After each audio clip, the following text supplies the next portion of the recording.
Hello viewers నమస్తే. Welcome back to our cooking channel మన moms kitchen. ఈరోజు ఈ వీడియోలో ఒక హెల్తీ బ్రేక్‌ఫాస్ట్ రెసిపీ చూపించబోతున్నానండి. అండ్ దానికి కాంబినేషన్ కూడా ఒక మంచి టేస్టీ చట్నీని కూడా చూపించబోతున్నాను. చాలా సింపుల్‌గా, ఈజీగా ప్రిపేర్ చేసుకోవచ్చు. అండ్ చాలా హెల్తీ రెసిపీ. ఇప్పుడు లేట్ చేయకుండా ఈ బ్రేక్‌ఫాస్ట్ రెసిపీ ఏంటో ఎలా ప్రిపేర్ చేసుకోవాలో చూసేద్దాం పదండి. ముందుగా నేనిక్కడ ఒక బౌల్ తీసుకునండి. అందులో ఒక హాఫ్ కప్ దాకా పొట్టు పెసరపప్పు ఉంటుంది కదా! అది తీసుకొని ఒక బౌల్‌లో వేసేసుకొని, ఇప్పుడు ఒక 1 గ్లాస్ దాకా వాటర్ వేసేసుకొని, ఈ పొట్టు పెసరపప్పుని మనం నైట్ అంతా కూడా నానబెట్టుకొని పెట్టుకోవాలి. చూడండి నైట్ అంతా కూడా నానబెట్టిన తర్వాత మనకి ఈ రకంగా చక్కగా నానిపోయి ఉంటుంది. మనం ఏ మాత్రం దీంట్లో పొట్టు తీయకూడదండి. అలాగే మిక్సీ జార్‌లో వేసేసుకొని గ్రైండ్ చేయాలి. ఇప్పుడు చక్కగా నానిపోయిన దాన్ని వాటర్ అంతా కూడా తీసేసుకొని, ఒక మిక్సీ జార్‌లోకి వేసేసుకోవాలి. ఇప్పుడు ఇందులోకి ఒక 4, 5 పచ్చిమిర్చి, అలాగే ఒక హాఫ్ టేబుల్ స్పూన్ దాకా జీలకర్ర, అలాగే ఒక ఇంచు అల్లం ముక్క కూడా వేసేసుకొని, టేస్ట్‌కి సాల్ట్, అలాగే ఒక హాఫ్ గ్లాస్ దాకా వాటర్ వేసేసుకొని, దీన్ని ఫైన్ బ్యాటర్‌లా కూడా మనం గ్రైండ్ చేసుకోవాలి. చూడండి చక్కగా ఇదంతా కూడా గ్రైండ్ అయిపోయింది కదా! ఏమాత్రం బరక లేకుండా చక్కగా ఇదంతా కూడా గ్రైండ్ అయిపోయింది. ఇప్పుడు ఇదంతా కూడా ఒక బౌల్‌లోకి ట్రాన్స్‌ఫర్ చేసుకోవాలి. చూడండి ఈ బ్యాటర్ మనకి రెగ్యులర్‌గా మనం దోస బ్యాటర్ ఎలా ఉంటుందో అలాగే ప్రిపేర్ చేసుకోవాలి. మరీ జారుగా కాకుండా, హార్డ్‌గా కాకుండా కన్సిస్టెన్సీ ఈ రకంగా ఉండేలా కూడా మనం ఈ బ్యాటర్‌ని ప్రిపేర్ చేసుకోవాలి. ఇప్పుడు ఇది పక్కన పెట్టేసుకొని చట్నీ కోసం నేనిక్కడ స్టవ్ ఆన్ చేసి ఒక కడాయి పెట్టుకున్నాను. కడాయిలో ఒక 2 టేబుల్ స్పూన్ల ఆయిల్ వేసేసుకొని, ఒక 6-7 పచ్చిమిర్చి ఇలా తొడిమెలు తీసేసుకొని వాష్ చేసుకున్నవి వేసేసుకొని వెంటనే మూత పెట్టేసుకోవాలి. మనకి చిటపటలాడతాయి కదా! అలాగే ఇందులోకి ఒక 4 వెల్లుల్లి రెబ్బలు, ఒక హాఫ్ టేబుల్ స్పూన్ దాకా జీలకర్ర కూడా వేసేసుకొని కాస్త ఫ్రై చేసుకోవాలి.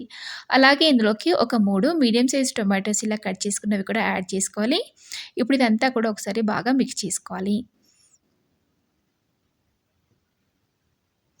ఇదంతా ఒకసారి మిక్స్ చేసుకున్న తర్వాత ఇందులోకి నేను ఒక కట్ట కొత్తిమీర ఇలా బాగా కడిగేసుకొని ఇలా చిన్న చిన్న కట్ చేసి పెట్టుకునండి. అది కూడా వేసేసుకొని ఒకసారి మళ్ళీ బాగా మిక్స్ చేసుకోవాలి. ఈ చట్నీ చాలా టేస్టీగా ఉంటుందండి. ఇప్పుడు నేను చూపించబోయే బ్రేక్‌ఫాస్ట్‌లోకి. ఇప్పుడు ఇదంతా ఒకసారి బాగా మిక్స్ చేసుకున్న తర్వాత మూత పెట్టేసుకొని ఒక 2 నిమిషాల పాటు కుక్ చేసుకోవాలి. చూడండి చక్కగా మనకి కుక్ అయిపోయింది కదా! ఇప్పుడు ఇదంతా కూడా ఒకసారి బాగా మిక్స్ చేసేసుకోవాలి. ఆల్మోస్ట్ ఇది కుక్ అయిపోయిందండి. ఇప్పుడు స్టవ్ ఆఫ్ చేసుకొని చల్లారిన తర్వాత ఒక మిక్సీ జార్‌లోకి వేసేసుకొని గ్రైండ్ చేసుకోవాలి. అలాగే ఇందులోకి టేస్ట్ ఎంతగా సాల్ట్ కూడా వేసేసుకొని మనం మెత్తగా గ్రైండ్ చేసుకోవాలి. చూడండి ఇక్కడ ఫైన్‌గా మనకి గ్రైండ్ అయిపోయింది కదా! చాలా టేస్టీగా ఉంటుందండి ఇందులో కొత్తిమీర వేయడం వల్ల. ఇప్పుడు ఇదంతా కూడా ఒక బౌల్‌లోకి ట్రాన్స్‌ఫర్ చేసుకోవాలి. మన టమాటో కొత్తిమీర చట్నీ రెడీ అయిపోయింది. ఇప్పుడు ఇది పక్కన పెట్టేసుకొని మళ్ళీ స్టవ్ ఆన్ చేసుకొని ఒక కడాయి పాన్ పెట్టుకొని పాన్‌ని మనం ఇలా పచ్చి ఆనియన్‌తోని ఇలా రబ్ చేసుకోవాలండి. ఎందుకంటే ఇప్పుడు మనం పెసరట్టు ప్రిపేర్ చేయబోతున్నాం. చిట్టి చిట్టి పెసరట్లు. ఇలా రబ్ చేసుకోవడం వల్ల మనకి పాన్‌కి అంటుకోకుండా వచ్చేస్తుంది. చూడండి ఇప్పుడు మనం ప్రిపేర్ చేసుకున్న బ్యాటర్‌ని ఇలా ఒక గరిటెతో తీసేసుకొని ఇలా చిట్టి చిట్టి పెసరట్లు మనం ప్రిపేర్ చేసుకోవాలి. అలాగే పైనుంచి కొద్దిగా సన్నగా తరిగిన ఆనియన్స్, అలాగే కొత్తిమీర, అలాగే తురిమిన క్యారెట్ కూడా వేసేసుకోవాలి. చాలా కలర్‌ఫుల్‌గా ఉంటుంది. అండ్ తింటున్నప్పుడు కూడా చాలా టేస్టీగా ఉంటుంది. ఇప్పుడు అలాగే కొద్దిగా ఆయిల్ కూడా వేసేసుకొని చక్కగా దీన్ని ఫ్రై చేసుకోవాలి. ఒక సైడ్ ఫ్రై అయిపోయిన తర్వాత రెండో వైపు కూడా టర్న్ చేసుకొని ఇంకాస్త ఫ్రై చేసుకోవాలి. ఇలా కలర్‌ఫుల్‌గా వెజిటబుల్స్ యాడ్ చేయడం వల్ల కూడా పిల్లలు చాలా ఇష్టంగా తింటారు. పెసరపప్పు చాలా మంచిదండి హెల్త్‌కి. ఎందుకంటే ఇందులో ఫైబర్ ఎక్కువగా ఉంటుంది. అలాగే ప్రోటీన్ కూడా. ఇప్పుడు ఆల్మోస్ట్ ఇది రెడీ అయిపోయింది. ఒక ప్లేట్‌లోకి తీసేసుకోవాలి.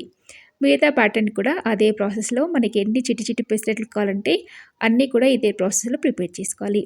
అలాగే మనం ప్రిపేర్ చేసుకున్న బ్యాటర్‌ని తీసుకొని ఇలా చిట్టి చిట్టి పెసరట్లను ప్రిపేర్ చేసుకోవాలి. ఇలా చిన్నగా వేసేయడం వల్ల పిల్లలు ఎన్ని తింటున్నారో లెక్క లేకుండా తింటారండి. అండ్ టేస్టీగా ఉంటాయి కాబట్టి కలర్‌ఫుల్‌గా భలే ఇష్టంగా తినేస్తారు.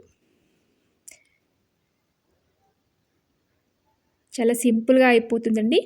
ప్రోటీన్ ఎక్కువగా ఉంటుంది కాబట్టి ఎదిగే పిల్లలకి చాలా మంచిది ఈ పెసరట్టు రెసిపీ. ఇలా చిన్న చిన్నగా చేసి వాళ్ళ లంచ్ బాక్స్‌లో సర్వ్ చేసినా కూడా చాలా బావుంటాయి. చూడండి ఆల్మోస్ట్ ఇది కూడా ఒక వైపు ఫ్రై అయిపోయింది కదా! ఇప్పుడు టర్న్ చేసుకొని రెండో వైపు కూడా చక్కగా ఫ్రై చేసుకోవాలి. ఇది కూడా రెడీ అయిపోయిందండి. ఇప్పుడు ప్యాన్ నుంచి తీసేసుకొని ఒక ప్లేట్‌లోకి సర్వ్ చేసుకోవడమే. మనం ప్రిపేర్ చేసుకున్న చట్నీతో సర్వ్ చేశారంటే చాలా టేస్టీగా ఉంటుంది. మంచి కాంబినేషన్ అండి. ఎప్పుడైనా కూడా పెసరట్టు అల్లం చట్నీతో తింటారు. కానీ ఇలా టమాటో కొత్తిమీర చట్నీతో కూడా చాలా టేస్టీగా ఉంటుంది. డెఫినిట్‌గా మీరు కూడా ఒకసారి ట్రై చేసి టేస్ట్ చేయండి. చూసారు కదా ఫ్రెండ్స్, ఎంతో టేస్టీగా ఉండే కలర్‌ఫుల్ చిట్టి చిట్టి పెసరట్టు రెసిపీని మీరు కూడా డెఫినిట్‌గా మీ ఇంట్లో ట్రై చేసి మీ ఫ్యామిలీ మెంబర్స్‌తోని షేర్ చేసుకోండి. మీకు ఈ రెసిపీ నచ్చితే తప్పకుండా ఒక లైక్ చేయండి, షేర్ చేయండి. అలాగే మరెన్నో హెల్తీ అండ్ టేస్టీ రెసిపీస్ కోసం వెంటనే మన మామ్స్ కిచెన్ ఛానెల్‌ని సబ్స్క్రైబ్ చేసుకోండి. మరొక మంచి టేస్టీ రెసిపీతో ముందుంటాను. Thank you for watching.